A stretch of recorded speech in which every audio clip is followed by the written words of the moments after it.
Donald Trump has become a daddy, thanks to the NATO Secretary General. The US president may have a new nickname. Mark Rutte called the American leader a daddy, commenting on the Middle East conflict and the role of the American president in resolving it. Later, however, he said that it was just a metaphor, but it was too late. Donald Trump liked it. The White House even published a video about the results of Trump's trip to the song is home. Daddy is home. It seems to me that this news, of course, will cause offense and jealousy in some people. That's it.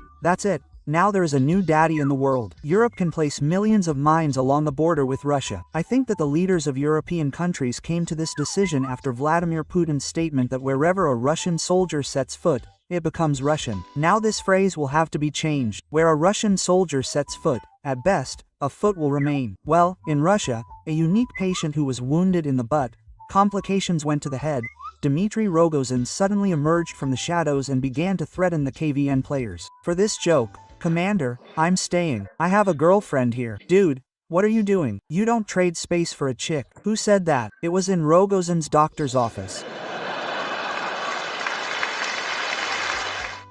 Did you like it? But Dmitry Rogozin didn't like it. He threatened to send the KVN actors to 3 other letters in the SVO. Rogozin did not sue the comedian. No, of all the most terrible punishments, he chose honorable service in the ranks of the Russian Defense Ministry for his enemies. Interestingly, the KVN team that fell out of favor with Rogozin is called Unfit. Well, I don't think this will help the guys. Hello, my name is Dmitry Tankovich. Let's talk about this and other news. We'll do it with irony and sarcasm. Well, before that, support this video with a like and a comment and be sure to subscribe to the Necto Mama channel. After all, this is an easy way to maintain mental health in our difficult times. Thank you for that. Well, Iran has defeated Israel and given the United States a hard slap in the face. No, I'm not the one who's gone crazy. This is the statement of Iran's Supreme Leader Ali Khamenei. In general, Khamenei congratulated the Iranian people on their victory. Say something. That's it. Well, in my opinion, Kotovich is really bad. Either the bunker has low doorways, which led to several closed concussions, or long-standing fantasies have finally won out over reality. In 12 days of hostilities, Iran has lost more than 30 generals. Their air defense was completely destroyed, and the Iranian nuclear program seems to have been set back many years. But just so you know, this is a victory. I wonder what defeat means to them then. Oh well, it is also important to note that Alika MNE announced his victory on social media, but he himself has not been seen for a week. I am still waiting for Iranian television to say that he is, well, just working with documents. However, even in Iran they are concerned that the Ayatollah has not appeared in public for 7 days. At the time when I am recording this video, he has not yet been found. Either they lost the keys to the bunker, or he himself got lost in the catacombs and is now wandering in the dark. And who knows, maybe he will accidentally come out somewhere, say, in the area of Israel. They will definitely be very happy to see him there. One of the most important events of recent days was, of course, the NATO summit in The Hague. There were no good scandals. The alliance maintained unity. Donald Trump did not withdraw the United States from NATO, and the meeting between the US and Ukrainian presidents took place. By the way, this time Donald Trump was more favorable to the Ukrainian president. He called Volodymyr Zelensky very nice, while Trump certainly took a tougher tone with Russia, saying that Putin must end the war because people were dying on an unprecedented scale. It's hard to say what influenced Donald Trump. It was either the fact that Volodymyr Zelensky wore a suit for the first time since the full-scale invasion, and Russian propagandists immediately seized on this fact and tried to build several conspiracy theories on it. Well, you know, as for me, if wearing a formal suit can influence the help of a major ally in a brutal war, no matter how strange it may sound, then why not? The meeting between Donald Trump and Volodymyr Zelensky lasted about 45 minutes. I found the statement of the US president interesting after this meeting. The American president said, quote, "I did not discuss a ceasefire with Zelensky. I just wanted to see how he was doing." End of quote. Well, I don't know. 45 minutes of the meeting. I just wanted to see how he was doing. Well, let's be serious. Even if both interpreters for the presidents of the United States and Ukraine stutter a lot, 45 minutes is still too much time to just see how he was doing. So I sincerely hope that the conversation was really important and that it discussed something that probably shouldn't be talked about yet. And also, unexpectedly, at the NATO summit, Donald Trump, during the press conference, didn't send a journalist. On the contrary, unexpectedly for everyone, he conducted himself, behaved very humanely when the question was asked by a Ukrainian journalist. BBC News Ukraine. Where are you from? I am from Ukraine. My question is to you. Are the US ready to sell Ukraine Petropavlovsk-Kamchatsky anti-aircraft missile systems? We know that Russia is now very strongly in Ukraine. Do you currently live in Ukraine? My man is there. Wow, I look so young. And I am with children. I'm in Warsaw, of course, because they don't want me to be there. Is your boyfriend a soldier? So. Now there. So. What's wrong? And you live here with? Varsha. Are you a reporter? So. Good. Let me tell you that Ukraine wants the mother system, as they call them, patriots. I marvel at what we can do to them. It's really important to distata. Stinks we also need it. We deliver them to Israel and the stench is even more effective. 100% effective. It is important to check how effective it is. As you singly know, you want something more, nothing else. It's really good to be fed. I wish you good luck. I respect you. I know this will bore you even more. So say hello to your boyfriend. Good, dear. You know, I know that I am a very naive person, but it seemed very sincere to me. What do you think? Write about it in the comments. What were the main results? NATO summit? All NATO members promised to raise defense spending to 5% of GDP. All except Spain. Well, let's chalk it up to the traditional Spanish siesta. Although I think that Spain will be squeezed on this issue too. Also important was the confirmation from the American president of support for NATO and the action of Article 5. And NATO also declared its unwavering support for Ukraine. And finally, if Vladimir Putin dreamed of becoming the world's doctor of evil, then he succeeded. At the NATO summit in The Hague, Russia was officially recognized as the main threat to the security of the Euro-Atlantic space. And in addition, the Council of Europe and Ukraine created a special tribunal for Putin. It will deal with holding the highest political and military leadership of the Russian Federation accountable for unleashing the war. True. There is an important detail here. The trial of Russian criminals will be possible only after they leave their posts. Until then, they are protected by immunity. Well, that's it. Now they will definitely sit in their places until the very end in every sense of the word. And Donald Trump, after a meeting with Zelensky, admitted that Vladimir Putin there are territorial ambitions beyond Ukraine. True. At the same time he still believes that Putin wants peace. Well, what can you do? Yes, it is enough to simply turn on any program on Russian TV any day to understand what Vladimir Putin really wants. Well, there you go. Vladimir Solовьёв talks about his plans to invade the Baltic countries. And I think it would be a good idea to offer the Houthis to live in the Kaliningrad region. Good idea. What? And invite, for example, colleagues from Somalia. They will be cold. They will get used to it now, just in the summer. No, my God. They love fishing, sailing. That is, they can do it. It is no coincidence, in my opinion, that almost all the leaders of the Somali pirates studied at Russian universities. For some time there was such a stat that they played sea battle well. They play sea battle. Excellent. Yes. Therefore, the Houthis will hunt for the drone, and the Somali people, out of habit, will explain to the Balts, who's the boss here? Well, by the way, they started explaining to the Balts, and we will condemn everyone. We will condemn everyone. We will express deep disagreement. I would even say concern.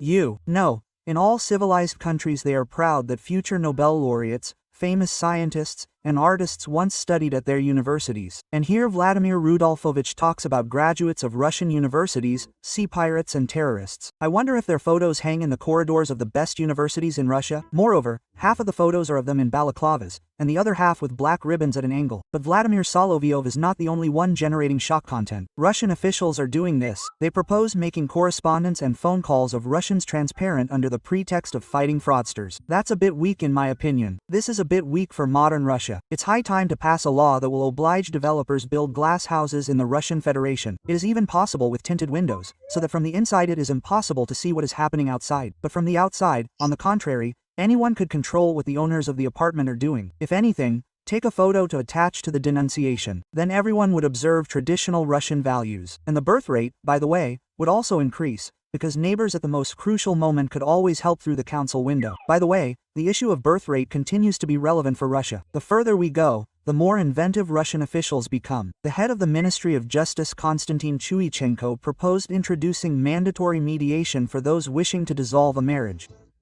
But as for mediation between citizens, then, of course, it seems to me that this is a story that deserves support. And, it seems to me, mandatory mediation should be introduced at the level of the law, but first of all in family matters, right? Why is it that, so to speak, people who have decided to dissolve a marriage, are not sent to a smart, experienced mediator, who, perhaps, will set their brains straight, yes, and thus the family will be preserved. Will set their brains straight. And why use some incomprehensible mediator for this? Who is that anyway? Get the FSB involved. They wanted to divorce. That's it. A black maroon comes to them at night, they both sit in the basement until the morning on bottles and fall in love with each other again. That's it. No one in your country will want to get divorced. But they haven't come to this option in Russia yet. Although the key word here is yet. The Russian Orthodox Church is keeping up with the Ministry of Justice of the Russian Federation. They suggested closing hypermarkets on weekends. For what? That's right, to increase the birth rate. You need to work properly and rest properly. And close hypermarkets on Sunday, like in their beloved France. Yeah, well, not only, in all of Europe. Well, like we love to go somewhere to America, to England. And who is this we? This is some kind of orthodox shopping in the stores of Europe and the USA. Okay. Let's do it anyway, let's try to figure it out. Lunch break on time, that means, on Saturday to Sunday. Well, the shops are closed. Closed. For what? Well, because, well, a person works from Monday to Friday, and then you, those who want to profit from him, drive him along these floors of the hypermarket with these strollers and with these carts, and he leaves his last strength in this store with you.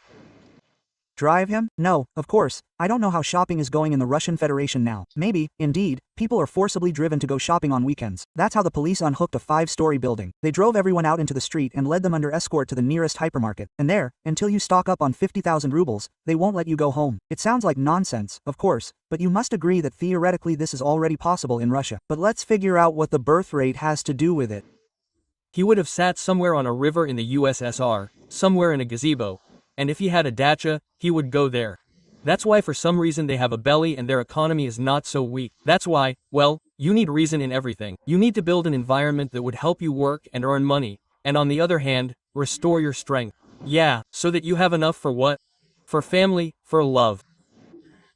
That he runs with this cart to there, to a conditional Oshan, and then you take something else from him. Yeah, that is, the birth rate in Russia is falling, because men run around with carts too much. And I, a fool, thought that the war was to blame for everything. The absence of any prospects in Russia of an unpredictable political and economic situation, but it turns out that the reason is carts. We'll find out. Let's continue. The State Duma is strengthening censorship in film distribution. The lower house of parliament adopted a bill in the first reading that prohibits the issuance of distribution certificates for films with materials that promote denial and or discredit traditional Russian spiritual and moral values. This is how the co-author of the bill, Marina Kim, explained it. Algorithms push films at us that we don't want to watch, films that are alien to our culture, films that our children don't want to watch, but they still end up at our fingertips and on our screens, on the screens of our phones, smartphones and tablets. These are films where literally every 5 minutes men kiss each other. And for me, as a mother of 3 children, this is unpleasant, incomprehensible. I don't know how to explain to my children why this is not normal. I agree. There are a lot of questions here. Well, first of all, where did Marina Kim get the films where men kiss? Where and, most importantly, why did she download them? After all, they had to get onto her phone or tablet somehow, right? Of course, it's possible that this is the work of Western intelligence agencies, or maybe someone from their own set her up. Secondly, she says that she doesn't know how to explain to her children that she saw in the film. But this is scary, because there are 2 options. Either she watches these films with her children, or she wants to forcefully explain something to them that they don't know at all. In general, I think that Marina Kim has already been taken note of by the relevant authorities of the VRP. Therefore, perhaps it would be better for Marina Kim to suddenly go somewhere to rest. Moreover, now excellent opportunities for rest are opening up for residents of Russia. Kim Chen Ын has launched a new world-class resort area with hotels, inns, a water park, sports grounds, as well as cultural, shopping and entertainment centers. The complex will begin to receive its first tourists on July 1st. Interestingly, there is a ballistic missile testing ground nearby. Well, apparently, so that vacationers from Russia feel at home. But then there's more. Wedding tours have even been launched from Moscow to North Korea for 530,000 rubles. The price includes accommodation at a beach resort, photo sessions at Pinyon monuments, excursions and even a wedding ceremony according to North Korean traditions. Wow, I'll be honest, I don't know anything about North Korean wedding traditions, so let's just fantasize. Well, what could it be? Well, I don't know. For example, the portrait approval ceremony. Before the wedding, the bride must survive. Embroider a portrait of Kim Jong Un and give it to her mother-in-law. If she doesn't like the portrait, the bride is disposed of. Kimchi ceremony for 2. The newlyweds must ferment 1 cabbage kimchi together, looking into each other's eyes, without talking. And all this to the anthem The Son of Juche lights the way for lactic acid bacteria. The leaders' kiss ceremony. A video of Kim Jong-un's speech is shown on the screen. At the most solemn moment, the couple must simultaneously kiss the screen as a sign of gratitude. Well, and, probably, as a sign of respect, the bride will have to spend her first wedding night in the palace of Kim Jin In. Why not? I agree. It sounds crazy. But what's interesting is that it may turn out to be true, and in the near future. Trains have already started running between Moscow and Finyan. For example, This is how those who in Russia are mistakenly called journalists met the train from the DPRK. Tell me, have you also traveled from Finland to Moscow on this train? You yourself? No, when I arrived in December last year, I couldn't come from Finland. I only came from Vladivostok to Moscow on this train, on train number 1. Tell me, what is your general impression that such a train will run?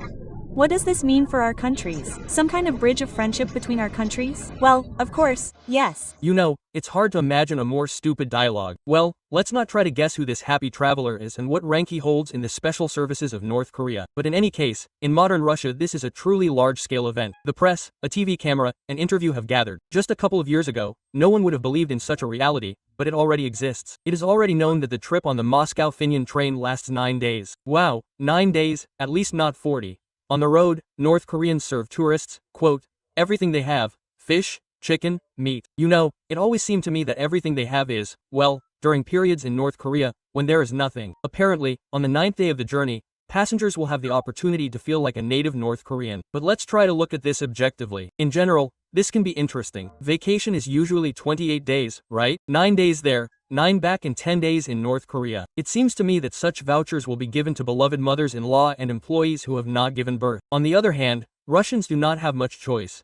Either resorts in North Korea, or the oil-filled beaches of Anapa. By the way, now everyone wishing to visit Anapa will have to sign a receipt that vacationers understand all the risks and are responsible for their vacation on their own. Oil-covered beaches of the coast? Do I understand correctly that people come to the sea and give a receipt, like, I came to the sea, but I undertake not to swim in the sea? Although here, of course, you can also look for interesting options for receipts. Well, for example, I admit that Anapa is not just a sea, but an immersion in the rich hydrocarbon culture of Russia. I promise to appreciate its raw material wealth on my body. Can I do it like this? I agree that the tan will be uneven, but unique thanks to the artistic stains of oil on my body. Or even like this. I confirm that the sea in Anapa is like a surprise. Water outside, surprise inside. I take all the surprises upon myself. Try to fantasize about what receipts in Anapa can be, and share them in the comments. But what is interesting is that despite the oil pollution, the beaches of Anapa are still overcrowded. Tens of thousands of people are currently vacationing in the resort region. Well, as I understand it, when in the fall vacationers will start visiting doctors en masse, and their receipts will be shown to their faces. But that will be a completely different story. Well, subscribe to the Necto Mo channel. Remember, every subscription is a step towards a healthy mental life. And don't forget to support this video with a like, repost and comment. Glory to Ukraine, long live Belarus. That's all for today. See you there.